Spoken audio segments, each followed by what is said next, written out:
Let's look at this question.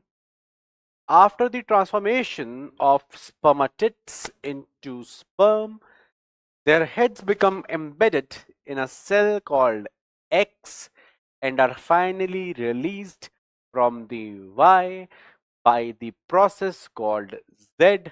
Identify X, Y and Z.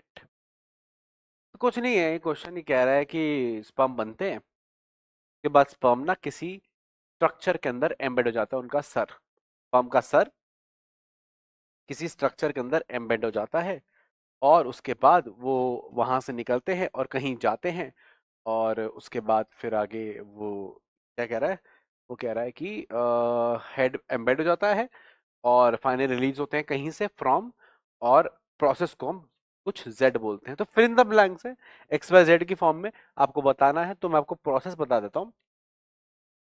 जब sperm बनता है, मान लो स्पर्म का हेड है, तो स्पर्म का जो हेड रहता है वो एम्बेडेड रहता है एक सेल में जिसको आप बोलते हो सर्टोली सेल।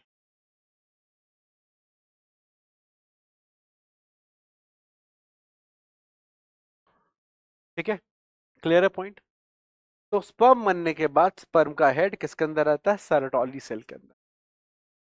देन जब ये स्पर्म बन जाते हैं तो ये स्पर्म मूव करते हैं। भाई सर्टोली सेल कहाँ है, सर्टोली सेल होता है सेमेनिफेरस टिब्यूल में। कहाँ होता है, सेमेनिफेरस टिब्यूल में। स्पर्म कहाँ बन रहे हैं, सेमेनिफेरस टिब्यूल में। सेमिनिफेरस ट्यूब्यूल में ये सेटोली सेल रहता है, वहीं स्पर्म बनते हैं। स्पर्म बनने के बाद सेमिनिफेरस ट्यूब्यूल से स्पर्म रिलीज हो जाते हैं, निकल जाते हैं, ठीक है ना, आगे की तरफ।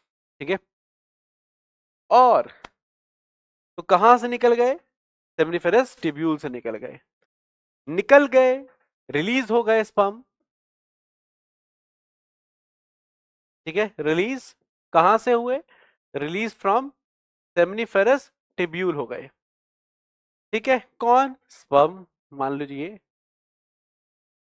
जब समय आया इनका, ठीक है ना, रिलीज होके चले गए। इस प्रोसेस को हम क्या बुलाते हैं, इस प्रोसेस को हम बुलाते हैं परमिएशन। क्या बुलाते हैं, परमिएशन। आ रही बात समझ में। तो वापस से सुन लीजिए एक बार कि स्पर्म बने, बनने के बाद वो इस तरीके से रहते हैं किसके अंदर, सर्टोरी सेल के अंदर एम्बेडेड रहते हैं, सर की साइड से, हेड अंदर रहता है, टेल नहीं, कहीं पूछा आपसे पूछ अंदर रहती नहीं, हेड अंदर रहता है, न्यूट्रिशन वगैरह लेते रहते हैं। फिर जब इनका समय आता है, पूरे रेडी हो जाते हैं, तो यहाँ से निकलते हैं और आगे की तरफ मूव करते हैं। ठीक है ना, आगे कहाँ जाएंगे, वही सब वेरेटेटेस्टिस और क्या कहते हैं, वासा फ्रेंची आ गया, एपिडाइडिमस, जो भी उनको जाना, मतलब सेमिनिफेरस ट्यूब्यूल से निकल जाते हैं। ठीक है, और इस प्रोसेस को हम बोलते हैं स्पर्मिएशन। क्या इंपॉर्टेंस है इस प्रोसेस का, ये भी थोड़ा सुन लीजिएगा, अब आप डाउट पूछने आए हैं तो ये बड़ा इंटरेस्टिंग है।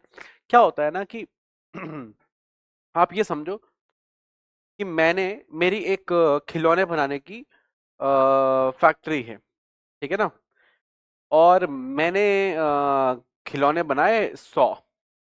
ठीक है, अब उनको ट्रांसपोर्ट किया जहां भी भेजना था दुकानों में, लेकिन आधे तो फैक्ट्री से बाहर आते आते ही खराब हो गए या टूट गए या डैमेज हो गए, और फाइनली जो खिलौने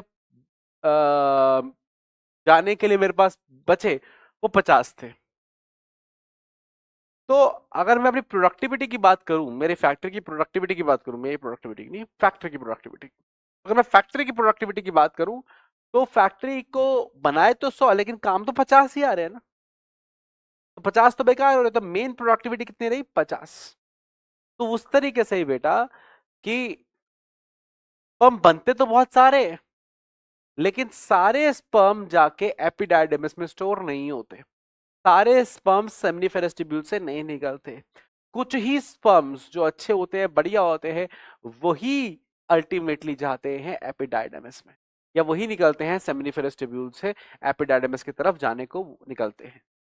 तो स्पर्मिएशन हमें एक आइडिया देता है कि कितने स्पर्म एक्चुअल में फायदेमंद हमारे बन रहे हैं, क्योंकि जो जिनका स्पर्मिएशन नहीं हुआ वो हमारे लिए फायदेमंद नहीं है। हालांकि उनका स्पर्माटोजेनेसिस हो गया, स्पर्म पूरा बन गया, लेकिन वो बना हुआ स्पर्म भी कोई फायदा नहीं है अगर उसका स्पर्मिएशन ना हो तो ये इंपॉर्टेंस है स्पर्मिएशन की। अगर एक एग्जांपल ले रहा हूं, मान लो 100 स्पर्म बन रहे हैं और 80 का स्पर्मिएशन हो रहा है, तो एक्चुअल प्रोडक्टिविटी तो हमारी 80 की आई ना यार। तो इसलिए spermiation is a very important process. खैर, तो यहां पर हमने जो हिसाब किताब देखा उसके हिसाब से, ठीक है, किस सेल के अंदर एम्बेडेड है हमारे, सर्टोली सेल के अंदर, तो ये हो गया सर्टोली सेल, एक्स हो गया। अच्छा, फाइनली रिलीज फ्रॉम, कहां से रिलीज हुए, सेमिनिफेरस ट्यूब्यूल से रिलीज हुए, तो वह हमारा सेमिनिफेरस ट्यूब्यूल हो गया। और प्रोसेस को क्या बोलते हैं हम, प्रोसेस को बोलते हैं स्पर्मिएशन, तो ये हमारा जेड हो गया। तो लिख लीजिए कौन कह रहा है इसको, कौन सही कह रहा है, ये सही कह रहा है, कौन सा, सी सही कह रहा है कि X Sertoli, B seminiferous tubule, sorry, X Sertoli, Y seminiferous tubule and Z spermiation. तो आंसर हो गया हमारा सी। क्या कॉन्सेप्ट लगाया हमने, हमने बेसिक कॉन्सेप्ट लगाया ऑफ स्पर्मेटोजेनेसिस। स्पर्मेटोजेनेसिस जहां एनसीईआरटी में दे रखा है वहां आप पढ़ेंगे तो आपको ये कॉन्सेप्ट क्या हो जाएगा, क्लियर हो जाएगा। ठीक है।